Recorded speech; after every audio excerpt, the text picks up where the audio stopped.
Your Steve Jones Show podcast is loading now. The Steve Jones Show podcast is sponsored by Purdy Insurance. Visit Purdy Insurance on Market Street in Sunbury or visit online at purdyinsurance.com. Nate Bauer joining us from the 12th tee. It's a little rainy out there, Steve. Not today. What are you talking about? I see some clouds, some blue sky up there, little puffs of it. It's coming around. It's still hot out. I admit I played 8 straight days. I did. Good for you. Yeah, last week, there's no football going on, no Spikes games for me last week. So I played every night. Things are about to change, pal. Yeah, no, I got a game tonight, and then a lot of things after that are going to change. I think I've got 7 games this month. I think I got 16 or 17 in August. September, I got 4 football, 3 baseballs, 4 in October, 4 footballs, and 7 or 8 basketballs in November. And then, okay. So, yeah. It's coming. Yeah. It's exciting. We're here. It's look, if I wanted to play golf, I'd go play golf. I'd rather announce games. All right. There you go. So the Nate Bauer, Steve Jones unionization idea was shot down by the Big Ten. I thought it was a good idea, and I thought you were a good negotiator. You know what? I might be with you depending on how we make out with the whole thing. Yeah. So, what did Sean Clifford and the players want to talk to Kevin Warren about? I mean, as to what is the premise of this? Yeah. So, and you know this, so fill in the gaps where I miss. But look, everyone's having this conversation. I'm cutting through the BS here. Yep. Everyone's having conversations about $1 billion with a B contract for the Big Ten for its negotiating rights, right? For these the media rights, NBC and Fox and you name it. Everybody's in this bidding war, and it's all kind of happening behind closed doors. But the reports that are emerging, we've been talking about this since February, March, that this is kind of on the table. And I think that what's happening is college football players, of which it makes sense that Sean Clifford is, whether he's the voice of this or at the forefront of this, you name it, it makes sense because he's positioned via his agency, Limitless NIL, to understand what the market is, right? Like, right. He gets it. He understands that there's real money out there that is attached to college football.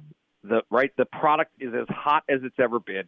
People can have any conversation that they want about, we're not going to watch anymore. Our interest is waning. That's not true.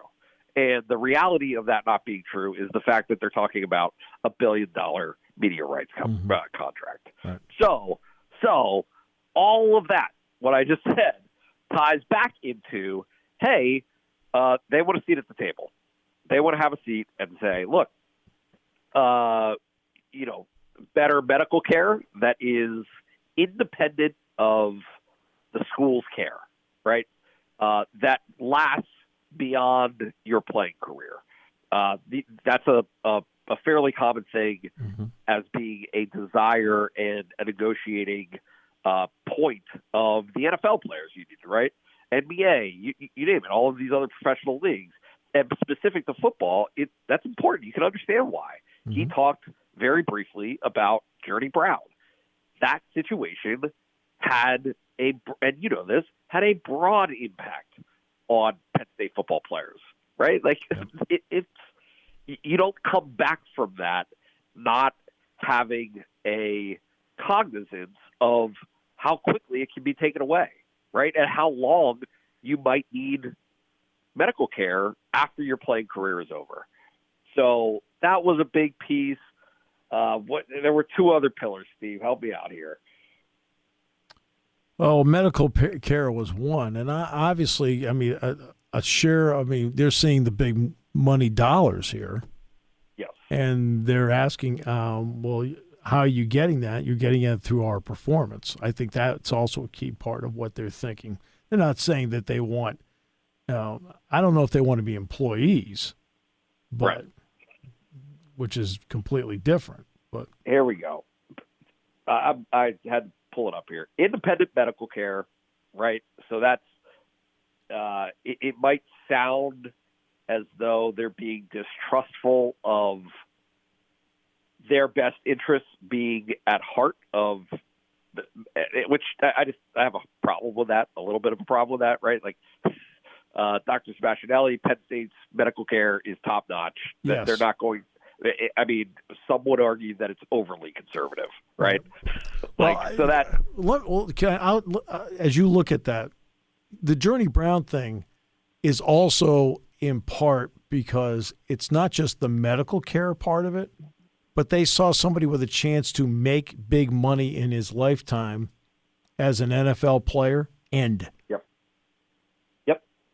That's the other part that, the sudden ending to it was medical, and then when you sit back and think about it, the long-lasting ramifications financially for him.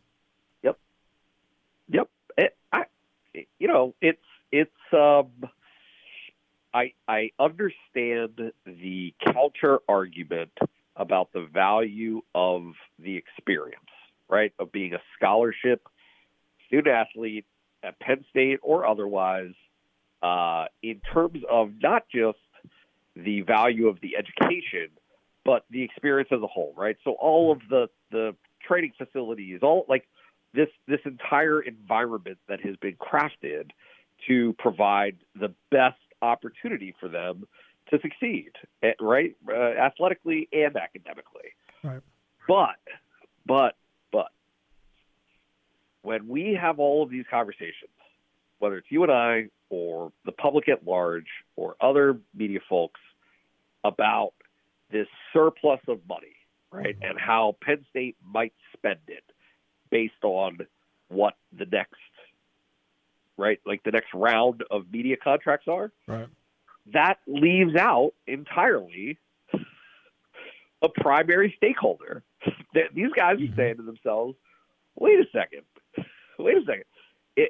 If we don't play, you don't have any of this, right? And so, yes, on the front end, their experience doesn't exist.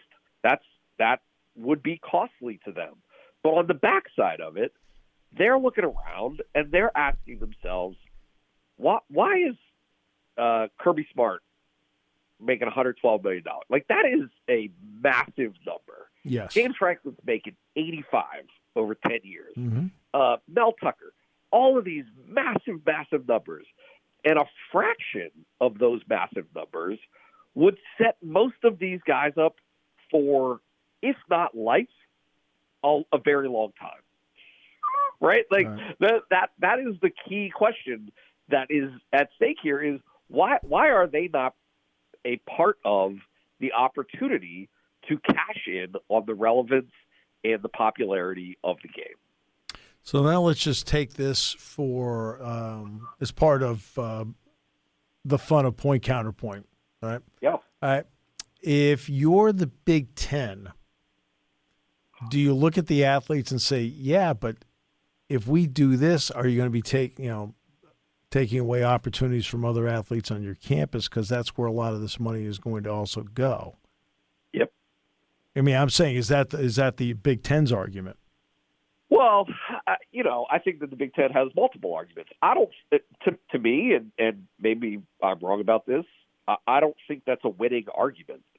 I don't think that getting football players, because Dennis Dobbs had a story on, I believe, Friday night where he quoted an anonymous source, right, who appeared to me to be a student athlete, saying, why is our revenue, the revenue from two sports, men's basketball and football, going to support these massive ecosystems? Why is it paying for swimming and diving? Why is it paying for golf? Why is it paying for all of these other opportunities? Right. Is it nice for a college campus or a university to have those opportunities for those student athletes?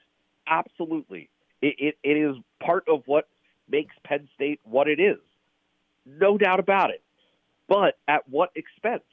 Right. Right? And so if at minimum, these guys seem to be waking up to the notion that the entirety of the college athletics model is, I'm going to use a word that I don't want to use, communism.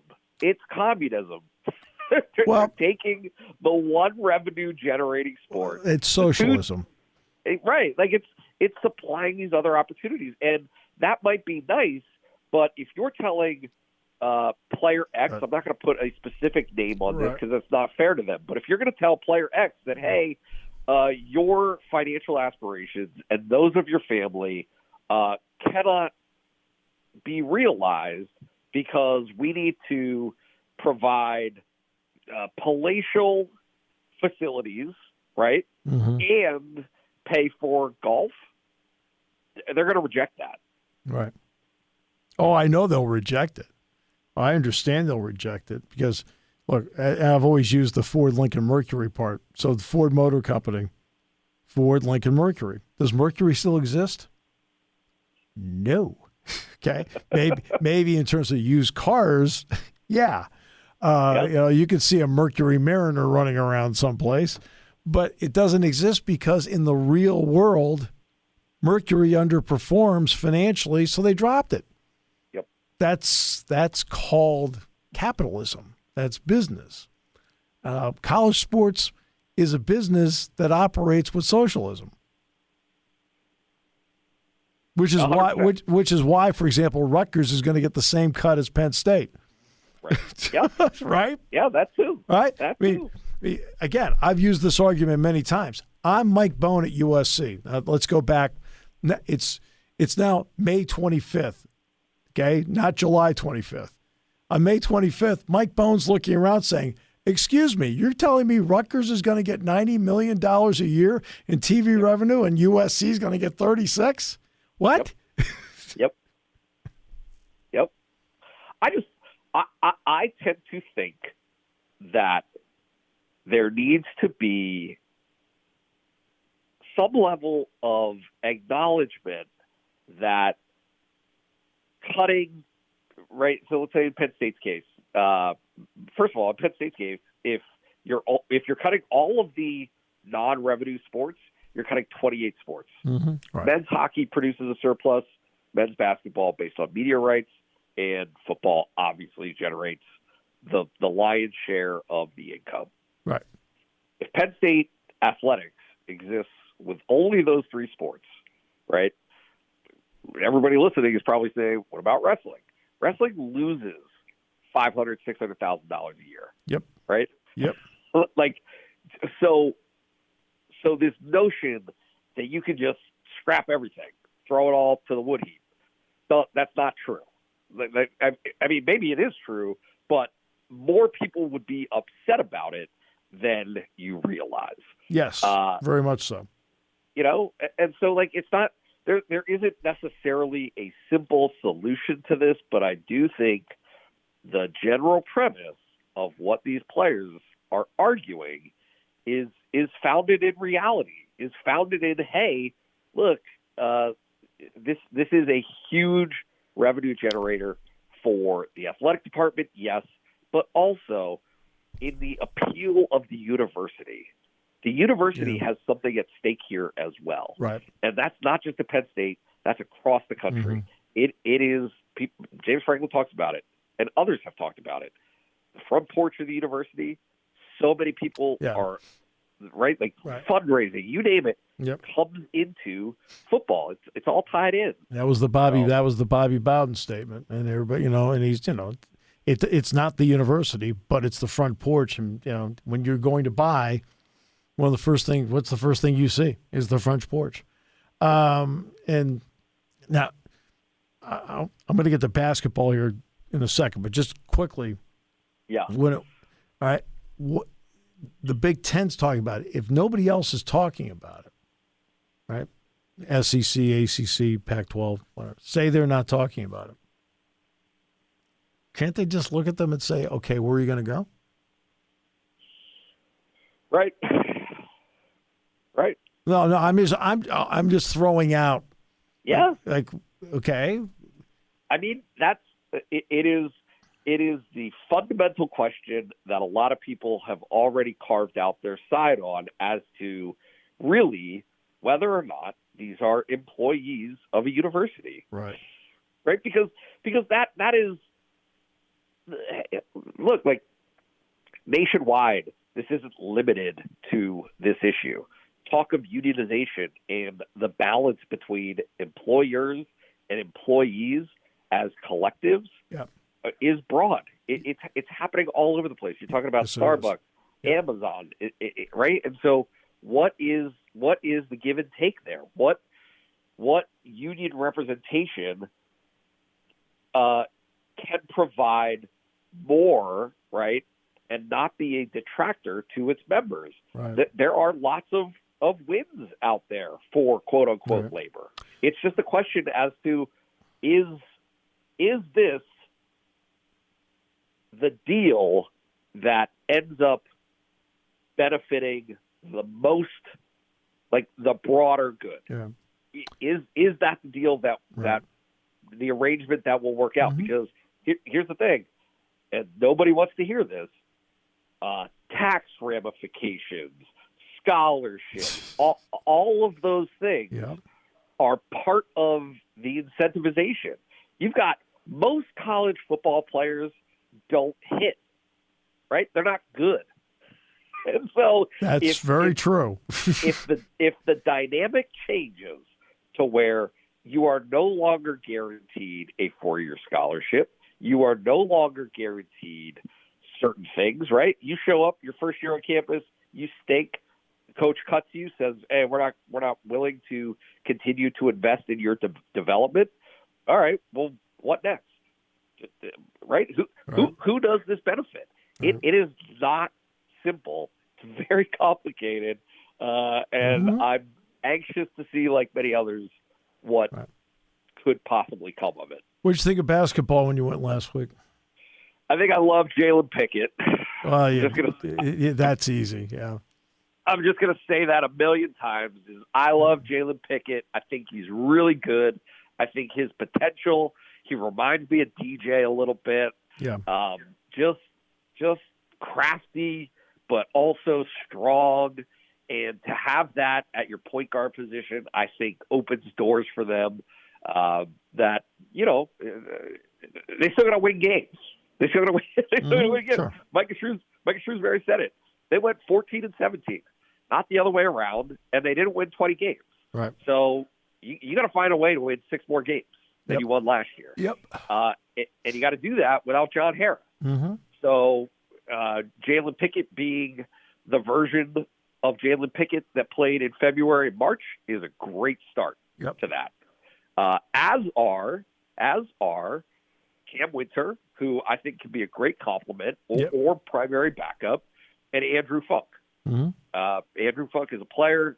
He's automatic from the corner. Yep. To have that there, I think is also a big benefit.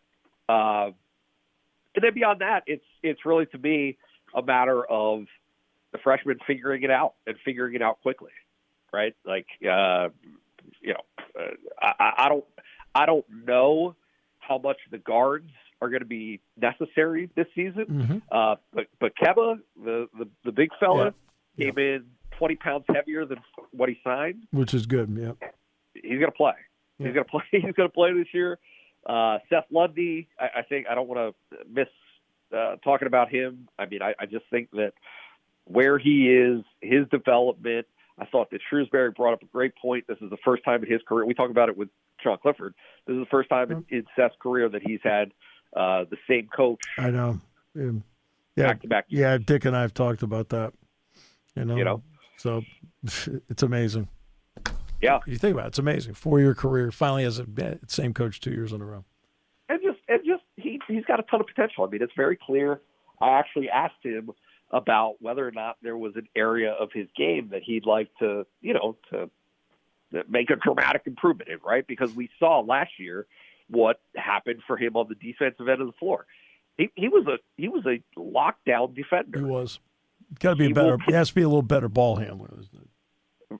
I mean, or find himself in positions where he doesn't need to as much. Right. Right. Like that's a big part of this. But I thought it was very funny. His, and I took note of it. His immediate response to how much his defense had improved was that he felt slighted by not having been an all Big Ten defensive pick. Right. Yep. So if his defense can take another step, add a little bit more efficiency for him on the offensive end of the floor, I honestly like him, and I like him because I like Jalen Pinkett. So we'll see. Well, we like you, so thanks for being with us. Hey, you know what? That made my day. I'm in. You have a great day, my friend. It's always great talking with you. Sounds good. Thanks, Steve.